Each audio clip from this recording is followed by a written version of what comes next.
국민 여러분, 안녕하십니까?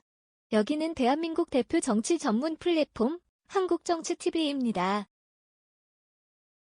이재명 더불어민주당 대표가 3월 16일 내년 총선에서 패하면 당이 어려워지는 것은 물론 내 정치도 끝난다고 밝혔습니다. 그러면서 총선 승리를 위해서 어떤 일도 할 수 있다고 말했습니다.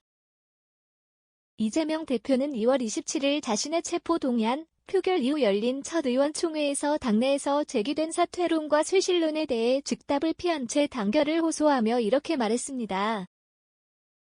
국내 언론 매체들이 보도한 내용을 종합하면 이재명 대표는 이날 오후 국회에서 열린 비공개 의원총회에 참석했습니다. 그리고 의원들을 쭉 만나 많은 이야기를 들었는데 다양한 이야기를 제대로 수용하지 못해 이번 사태가 났다면서 체포동의안 이탈표 사태에 대한 신경을 밝혔습니다.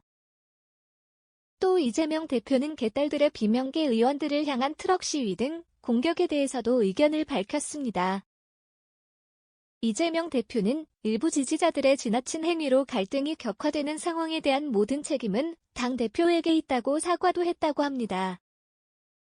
이날 이재명 대표는 7분 정도 발언을 했습니다. 그리고 말을 끝내기 전에 단결을 호소했습니다. 그러면서 내년 총선에서 패하면 당이 어려워지고 내 정치도 끝난다고 했습니다. 또 총선 승리가 모두의 목표고 나도 총선 승리에 도움이 되는 방향으로 움직일 것이다. 그러니 다 같이 힘을 뭉쳐나가자고 했습니다. 그러나 이날 의총이 끝난 뒤에 이재명 대표가 당내 소통을 좀 더 강화하려고 한다는 것 말고는 구체적인 수습책을 제시하지 않았다는 지적이 나왔습니다. 또 당 위기 때마다 선배 대표들은 자리에서 물러났다는 조응천 의원의 말이나 전면적 인적 쇄신이 필요하다는 강훈식 더 좋은 미래 대표의 말에 대해서도 아무런 답변을 내놓지 않았기 때문입니다.